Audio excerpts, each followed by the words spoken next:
Topic है समकालीन कलाकार ए रामचंद्रन, जो बहुत ही ज्यादा इंपॉर्टेंट जो है आर्टिस्ट, बहुत ही ज्यादा इंपॉर्टेंट है। तो यहाँ से एक एक क्वेश्चन आपके जितने भी इंपॉर्टेंट पॉइंट्स हैं जो एग्जाम में पूछे गए हैं, मैंने आपको पूरी थ्योरी डिटेल्स में लिख रखी है कि ताकि आपको ज्यादा से ज्यादा समझ में आए। तो चलिए फिर स्टार्ट करते हैं। चंद्रन इनका पूरा नाम है, वैसे इतना नाम इनका पूरा नहीं पूछेगा, तो इनका जो नाम है यहाँ पे अच्युत रामचंद्र नायर। ठीक है, तो ये है इनका जन्म हुआ है, ये है केरल के। यहाँ पर इनका 1935 में इनका जन्म हुआ है। इनका जन्म भी नहीं पूछेगा। अब आप बात करते हैं यहाँ पर जो इनकी मिसेज है, यानी कि जो इनकी पत्नी है, वो एक चीन की है। यहाँ से क्वेश्चन पूछ सकता है क्योंकि इनकी जो ये है यहाँ पर केरल के हैं, लेकिन इन्होंने शादी जो करी है, उनकी मिसेज है चीन की है, जिनका नाम है तान चमेली। नाम भी नहीं पूछेगा, ज्यादातर यही चीज पूछेगा कि मतलब जिनकी मिसेज जो है, जो चीन की है, वो कौन से ऐसे कलाकार हैं। तो आप बता सकते हैं कि हाँ, अच्युत रामचंद्र नायर। ये आपका पॉइंट क्लियर हो गया। अब हम बढ़ते हैं यहाँ पे इनकी कला शिक्षा। देखो, इनकी कला शिक्षा तो इनकी जो कला भवन शांति निकेतन से इन्होंने डिप्लोमा किया था। कहाँ से किया था? शांति निकेतन डिप्लोमा इन्होंने किया था। ठीक है, लेकिन इन्होंने एमए जो किया था वो वाणिज्य से किया था, लेकिन यहाँ पर इन्होंने जो कला भवन मतलब जो आर्ट का यानी कि जो कला शिक्षा ली है, वो यहाँ पर शांति निकेतन से ली है 1961 में। डेट भी यहाँ पर नहीं पूछेगा। जो मैं आपको बताती हूँ कि क्या क्या यहाँ से पूछने वाले क्वेश्चन है, वो मैं आपको सारे बता दूंगी। ठीक है, तो जो चीज आपको बता रही हूँ उसको बस ध्यान से सुनना है और अच्छे से समझना है। तो ये 2 पॉइंट आपको क्लियर करनी है। यहाँ पे इनकी जो अच्युत रामचंद्रन है, वो एक चीन की मिसेज है इनकी। और दूसरी चीज आपको याद रखना है कि यहाँ पर ये केरल के हैं, ये याद रखना है। दूसरी चीज आपको याद रखना है कि इन्होंने जो शिक्षा प्राप्त करी है, कला भवन शांति निकेतन से इन्होंने डिप्लोमा प्राप्त किया था। अब हम बात करते हैं कि यहाँ पर गुरु। देखो, ये अच्युत रामचंद्रन सभी लोग जानते हैं कि ये एक चित्रकार भी है, मूर्तिकार भी है और भित्ति चित्रकार भी है।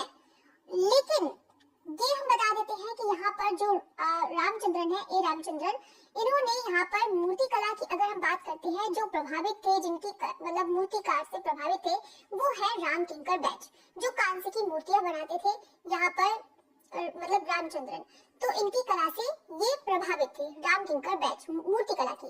अगर हम भित्ति चित्रकार की बात करें तो विनोद बिहारी मुखर्जी। तो 2 कलाकार हैं ऐसे इन्होंने कि इनके सानिध्य में या इनके निर्देशन में इन्होंने कला प्राप्त करी थी।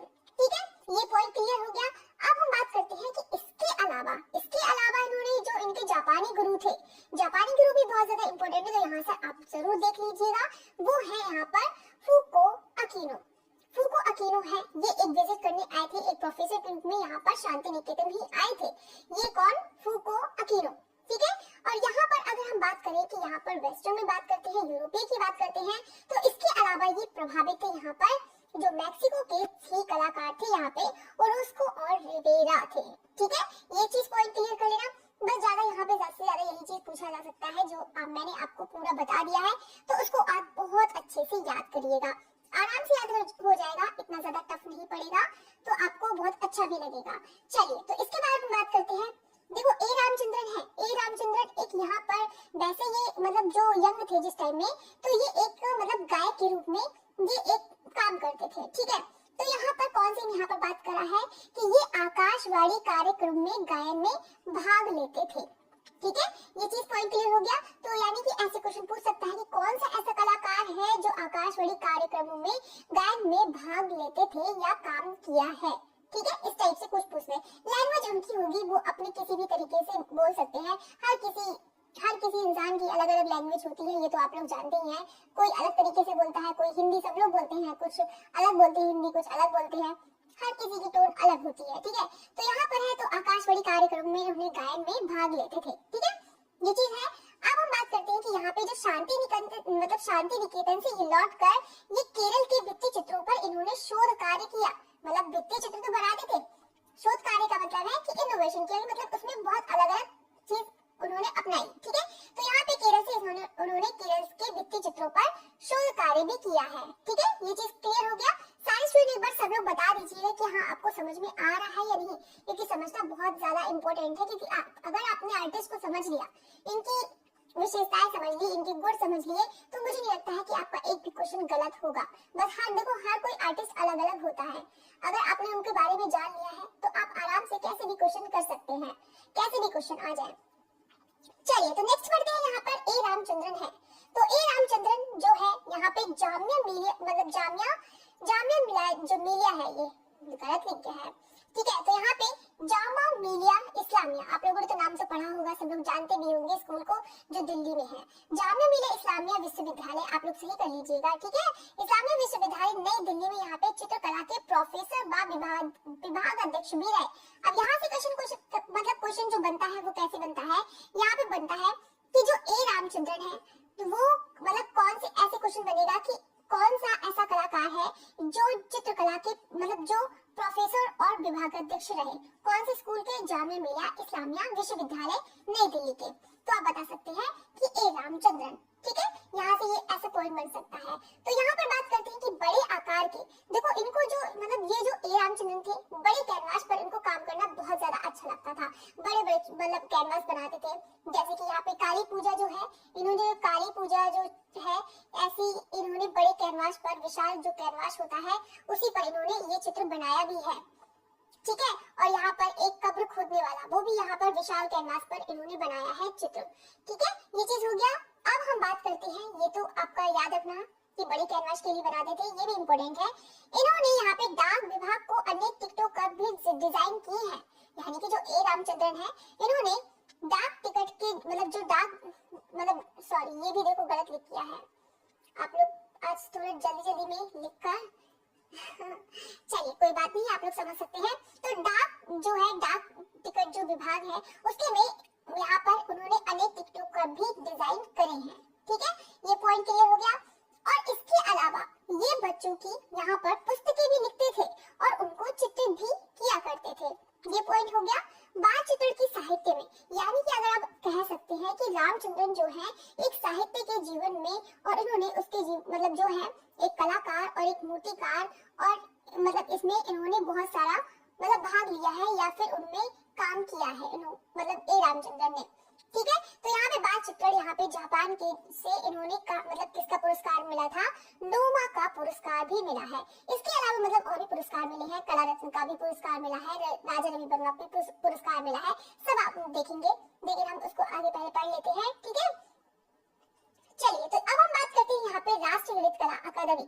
राष्ट्रीय ललित कला अकादमी जो है यहाँ पर जो 2002 में इनको कला रत्न से भी अलंकृत किया गया था, 2002 में कला रत्न से भी अलंकृत किया गया था। ये भी बहुत ज्यादा मोस्ट इंपोर्टेंट है, याद रखिएगा। और कहाँ से, राष्ट्रीय ललित कला अकादमी नई दिल्ली, ये तो पता ही होगा, नई दिल्ली। चलिए तो ये चीज पॉइंट क्लियर हो गया, तो याद रखिएगा। मैं फिर से एक बार रिपीट कर देती हूँ, डाक टिकट को उन्होंने डिजाइन करी थी, ये भी याद रखिएगा। बाकी ये साहित्य की जो इनका है, जो बच्चों की पुस्तकें भी लिखते थे उसको चित्रित भी किए थे, तो साहित्य का जो है तो इससे ये प्रभावित थे और इसमें भी इन्होंने भाग लिया है, ठीक है। दूसरी चीज बात करते हैं, तीसरी चीज बात करते हैं कि यहाँ पे राष्ट्रीय ललित कला अकादमी नई दिल्ली में इनको 2002 में कला रत्न से अलंकृत किया गया था या फिर उनको पुरस्कार मिला था, ठीक है।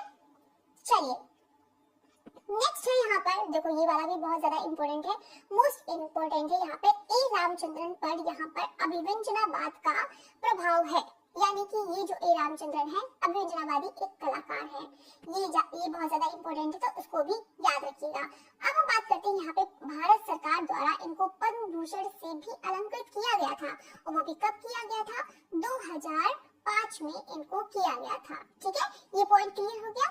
अब हम बढ़ते हैं कि यहाँ पर जो इनकी प्रसिद्ध कृति है, जो प्रसिद्ध कृति है वो कौन सी है, मास्टरपीसेस है। मास्टरपीसेस म्यूरल जो ययाति है, मोस्ट इंपोर्टेंट है। आपने भी देखा होगा कि एग्जाम में बहुत बार ये क्वेश्चन पूछा जाता है, बहुत बार पूछा जाता है, तो इसको तो बिल्कुल लर्न कर लेना, लर्न नहीं बिल्कुल एकदम रट लीजिएगा। तो यहाँ पर है मास्टरपीसेस म्यूरल ययाति जो 1986 में बना था।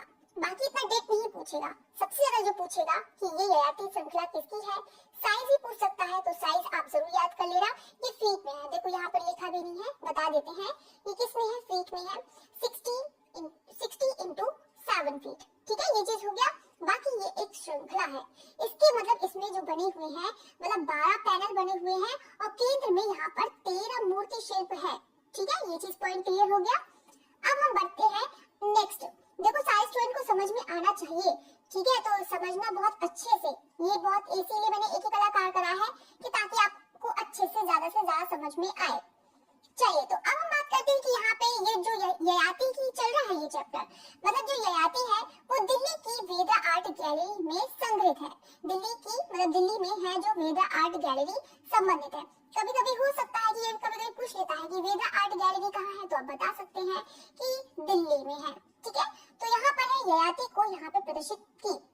अब हम बात करते हैं कि यहाँ पे जो ययाति श्रृंखला है, इन्होंने यहाँ पर कभी कभी पूछ लेता है कि ययाति श्रृंखला किससे मतलब किसको दर्शाता है, इस टाइप से पूछ सकता है। तो आप बता सकते हैं कि महाभारत की कहानी को दर्शाया है, ठीक है, या दर्शाता है। तो यानी कि आप बता सकते हैं कि ययाति श्रृंखला है। तो यानी कि जो पॉइंट है याद रखिएगा, ययाति श्रृंखला महाभारत की कहानी को दर्शाता है। दूसरी चीज, ये वेदा आर्ट गैलरी दिल्ली में संग्रहित है। तीसरी चीज, आपको साइज याद करना है, 60x7 फीट है, उसको याद करना है। बाकी ये आपको ये भी बताना है कि ये एक भित्ति चित्र श्रृंखला है। ठीक है, तो ये चीज पॉइंट आपको क्लियर हो गया, बाकी इससे ज्यादा नहीं पूछेगा। अब हम बात करते हैं कि जो ए रामचंद्रन है, तो ए रामचंद्रन ने आपने भी देखा होगा कि यहाँ पे जैसे कि काली पूजा हो गया और ये क्या कहते हैं ययाति हो गया, तो आप लोगों ने देखा होगा कि ये मतलब पौराणिक जो कथाएं होती हैं उससे ज्यादा वो अधिक प्रभावित थे। यानी कि इनको चित्र आपको देखने को ज्यादा से ज्यादा आपको ये चीज देखने को मिल जाएगा। तो यहाँ पर है ए रामचंद्रन साहित्य की पौराणिक कथाओं के गहरे अध्येता भी थे, इसीलिए यहाँ पर इनको राजा रवि वर्मा का भी पुरस्कार मिला था इसी वजह से। तो यहाँ पर आप देख सकते हैं कि देखो राजा रवि वर्मा भी पौराणिक कथाओं से ही प्रभावित थे और ज्यादातर उनको देखने को मिल जाता है। ऐसे ही ए रामचंद्रन है, वैसे ही इनको पौराणिक कथाओं का इन्होंने गहरा अध्ययन किया था, यानी कि उस पर ज्यादा काम किया था। ठीक है, तो अब हम बात करते हैं कि यहाँ पे जो केरल मतलब जो केरल के मंदिर का यहाँ पर इन्होंने मूर्तियों का भी अध्ययन व लेखन किया है। तो जब केरल के हैं तो केरल में भी करेंगे, तो बिल्कुल जाहिर सी बात है कि सब करेंगे ही। चलिए, तो ये चीज हो गया है। अब हम बात करते हैं कि इन्होंने एक बेस रिलीफ मूर्ति को भी बनाया है, ग्रेनाइट बेस रिलीफ मूर्ति को भी बनाया है, जो कितनी फीट की है, 20 फीट की है। तो यहाँ पर आप लोग तो जानते हैं कि ए रामचंद्रन एक चित्रकार भी है, एक मूर्तिकार भी है, एक भित्ति चित्रकार भी है। तो यहाँ भी इन्होंने मतलब उसके साथ इन्होंने मूर्ति को भी मतलब जो है ग्रेनाइट बेस रिलीफ में इन्होंने मूर्ति भी बनाया है। अब कहाँ पर है ये वाला, तो ये है यहाँ पर स्थान है राजीव गांधी मेमोरियल में है।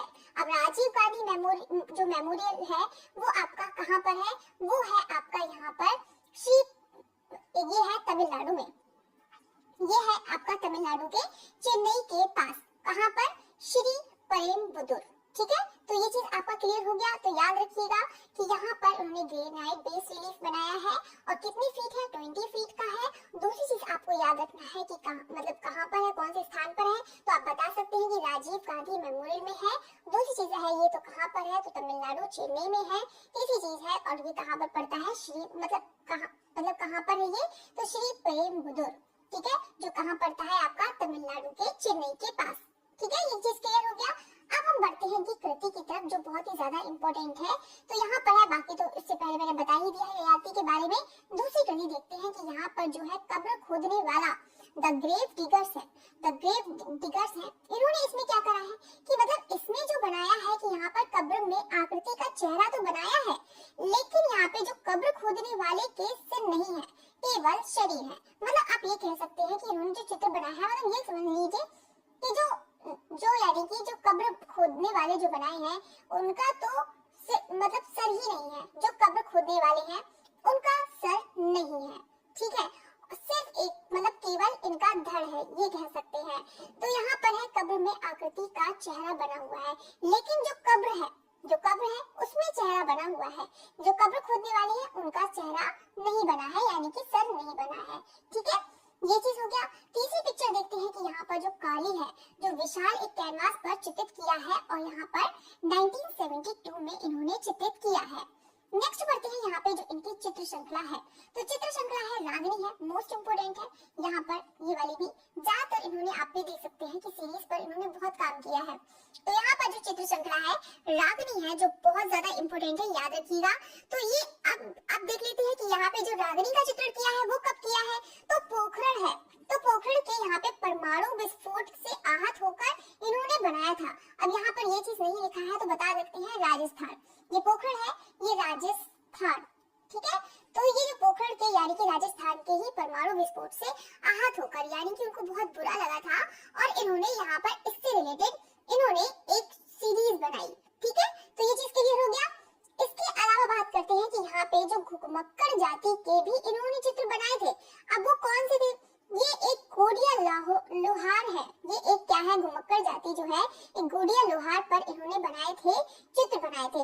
और यहाँ पे एक ये बता देते हैं ये मतलब जो एक क्या है राजस्थान की एक घुमक्कड़ मतलब जाति है, ठीक है, जो मतलब क्या है जिनको नाम से बुलाता है गोडिया लोहार, ठीक है। ये चीज पॉइंट क्लियर हो गया। अब हम बात करते हैं यहाँ पर, ये चीज हो गया है और ये हो गया है रागनी गोडिया लाहौर पे बनाए थे। तो यहाँ पर है इब्राहिम अलका जी के विशेष आग्रह पर उनके यहाँ पर भित्ति चित्र, यानी कि जो इब्राहिम अलका जी हैं ये एक रंगकर्मी व कला मर्मज्ञ हैं।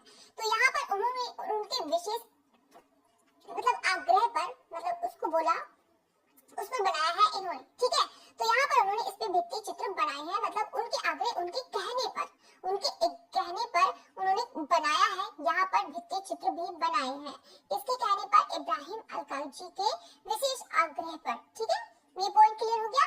नेक्स्ट बढ़ते हैं। तो ये चीज पॉइंट मैंने पहले भी बताया था कि यहाँ पर जो कान से मूर्ति है, कान से मूर्ति इन्होंने बनाई है। अब ये बात आती है कि यहाँ पर जो किससे प्रभावित है, तो ये चीज मैंने पहले ही बताया है क्लास में कि यहाँ पर है आपका राम किंकर बैस से ये प्रभावित थे, ठीक है। चलिए तो नेक्स्ट है यहाँ पे हांडमास। अब हम बात करते हैं यहाँ पर हांडमास की, जो है यहाँ पर मतलब ये कह सकते हैं हांडमास जो मतलब वो कभी मतलब इस धरती पे रहा करते थे। जैसे आपने भी अभी देखा था कब्र खोदने वाला, अभी आपने पिक्चर देखी थी कब्र खोदने वाला, तो वो तो उनकी डेथ हो ही चुकी है ना, तो ये कभी कभी तो रहा करते थे ना, तो उस टाइप से इन्होंने चित्र यहाँ पर बनाए हैं, यानी कि जो पहले कभी जीवन में यहाँ पर रहा करते थे उस टाइप से इन्होंने ज्यादा चित्र बनाए हैं।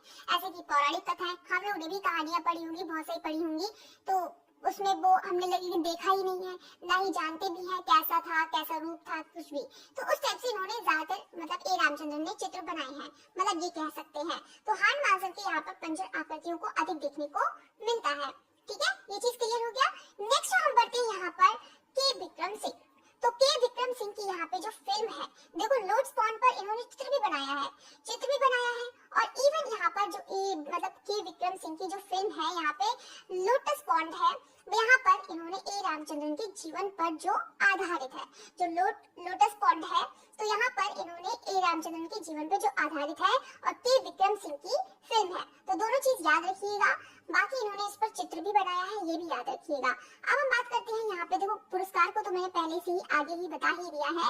एक राजा वर्मा का पुरस्कार इनको 2003 में मिला था, बाकी कला रत्न का पुरस्कार मिला है इनको 2002 में मिला है और राष्ट्रीय ललित कला अकादमी नई दिल्ली के द्वारा, ठीक है। तो ये चीज आप लोग चाहे लिस्ट बना लीजिएगा, चाहे आप बिल्कुल तुरंत के तुरंत याद करते जाइएगा।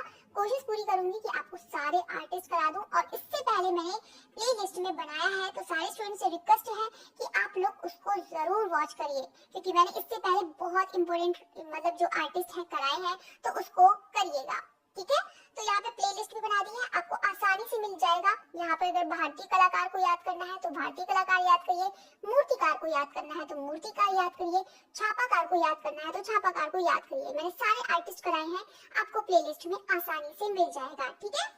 तो चलिए, तो अब हम बात करते हैं यहाँ पे प्रसिद्ध कृति। देखो ययाति के बारे में मैंने तो पूरा ही बता दिया है, तो सभी लोग मतलब जो है याद करना, ठीक है। बाकी इनका जो फीट है 16x7 फीट है, कहाँ पर है, वेदा आर्ट गैलरी नई दिल्ली में संग्रहित है, ये भी याद रखना। और किससे मतलब जो है किसकी कहानी को दर्शाता है, तो महाभारत की कहानी को दर्शाता है, ये भी आपको पता है। बाकी आपसे सब लोग पढ़ लेंगे, सब लोग जानते हैं। बाकी इसके अलावा बताते हैं कि यहाँ पे जो ग्रीन लोटस पॉन्ड है इन्होंने इसके चित्र भी बनाए हैं, तो इसको भी याद रखिएगा। तो बाकी यहाँ पे उर्वशी के इन्होंने भी चित्र बनाए हैं, तो उसको भी याद रखिएगा। बाकी इन्होंने है कब्र खोदने वाला, तो कब्र खोदने वाला है तो आप उसको भी याद रखिएगा। एक है लास्ट ये द ग्रेव डिगर्स, जो कब्र खोदने वाला। तो कब्र खोदने वाला मैंने भी आपको पूरा बता दिया है, तो उसको भी याद रखिएगा कि यहाँ पर जो कब्र खोदने वाले हैं उनके साथ है। ये चीज ज्यादा पूछा नहीं जाता है, बस सबसे ज्यादा यही चीज पूछा जाएगा। बस आपको तो इसलिए बता दिया है कि ताकि आपको याद भी रहे कि हाँ कौन से कलाकार ने बनाया है, क्योंकि जब किसी की स्टोरी पता होती है तो बहुत जल्दी याद भी हो जाता है। ठीक है, तो ये चीज हो जाएगा। अब हम बात करते हैं यहाँ पर जो नेक्स्ट है आइकोनो, मतलब आइकोनोग्राफी है, तो उसको भी याद रखिएगा। ये भी इम्पोर्टेंट है, मतलब ठीक ठीक है, ज्यादा नहीं है, तो यहाँ पर इसको भी याद रखिएगा। नेक्स्ट है यहाँ पर जो है यहाँ पर पुरुरवाज, तो पुरुरवाज है, ये भी इम्पोर्टेंट है। 6 ये तो बता ही दिया है। तो अब हम बात करते हैं यहाँ पर जो 7 है न्यूक्लियर रागिनी है। ये भी आप लोगों को रागिनी के बारे में बता ही दिया था, जो मतलब वो पोखरण था ना, हाँ पोखरण ही था। तो यहाँ पे जो पोखरण है यहाँ पे राजस्थान के, यहाँ पर उससे परमाणु विस्फोट से आहत होकर, यानी कि उनको बहुत ज्यादा बुरा लगा था, उससे चोट खाकर इन्होंने यहाँ पर बहुत ज्यादा, मतलब होता नहीं आहत, समझ गए होंगे कि यहाँ पर उनको बुरा लगा था, तो उस टाइम से मतलब उस बात उन्होंने रागिनी का एक यहाँ पर, इसकी भी ये भी सीरीज है, ये भी बता देते हैं, ये भी एक सीरीज है, तो इन्होंने एक यहाँ पर इसमें चित्र बनाए थे। एक नंबर बात करते हैं यहाँ पे तोते की उड़ान, ये भी ठीक ठीक है, ज्यादा इंपॉर्टेंट नहीं है। यहाँ पे एनकाउंटर ऑफ यादवास, यादवों का संघार, या ये भी कह सकते हैं, ये भी सीरीज है, इन्होंने भी यहाँ पर सीरीज का बनाया है, ये भी इम्पोर्टेंट है, मोस्ट इम्पोर्टेंट है, उसको भी याद रखिएगा। यहाँ पे न्यूक्लियर रागिनी है, ये भी याद रखिएगा। और यहाँ पे एटॉम मैन, ये भी ठीक ठीक है, ज्यादा नहीं है, याद रखना। एक है काली पूजा, मोस्ट इम्पोर्टेंट है ये वाले। तो ज्यादातर मैंने आपको जो इम्पोर्टेंट बताया है, मोस्ट इम्पोर्टेंट है, आप तो उसको बिल्कुल बहुत अच्छे से याद रखिएगा। जयाति याद रखिएगा, ग्रीन लोटस पॉन्ड है याद रखिएगा, और इनकी मूवी भी याद रखिएगा कि इनकी जो मूवी भी है इनके जीवन पर ही आधारित है। और बाकी बात करते हैं उर्वशी है, ये है, कब्र खोदने वाला भी इम्पोर्टेंट है। बाकी अब हम बात करते हैं इनकी जो मूर्ति शिल्प, बस मूर्ति शिल्प बची है जो इनकी ज्यादा नहीं है। यहाँ पर 2 है, जो एक तो चेज है और एक है प्रेस ऑफ रामदेव। ठीक है, तो यहाँ पर इसको याद रखिएगा। बाकी मैंने आपको पूरा करा दिया है। देखो मेरी छोटी सी क्लास होती है, इतनी ज्यादा होती भी नहीं है, तो सारे स्टूडेंट से रिक्वेस्ट है, इतनी बताओ आप क्या ही करोगे, बताओ, इतनी जल्दी मैं पूरा करवा देती हूँ कि ताकि आपको ज्यादा से ज्यादा कम समय में आपको ज्यादा से अच्छा मैटर मिल जाए। तो सब लोग से रिक्वेस्ट है कि आप लोग 2 बजे अगर क्लास है तो आप 2 बजे ज्वाइन हो जाया करें। मैं देखो आपको बड़ी मुश्किल से आपको पूरा एकदम इतना बड़ा मैटर में इसको शॉर्ट करती हूँ कि ताकि आपको जल्दी से याद हो जाए और अच्छे से याद हो जाए। ठीक है, तो आपको पूरा इसका फायदा उठाइए और अच्छे से तैयार करिएगा। बाकी मैं आपको पूरा करा दूंगी, जितना करा दूंगी। अगर आप एग्जाम देने जाएंगे ना तो कहेंगे नहीं कि हाँ कि मैम आपने ये नहीं पढ़ाया, मैं पूरा पढ़ा दूंगी, बस आप उसको लर्न करिए, अच्छे से रटिए, बढ़िया से पढ़िए, सिलेक्शन आपका पक्का है। ठीक है, तो चलिए, तो आपका हो गया है। और बाकी सारे स्टूडेंट से रिक्वेस्ट है लाइक जरूर करिएगा। ठीक है, तो चलिए, ये आपकी क्लास खत्म होती है और कमेंट भी जरूर करिएगा।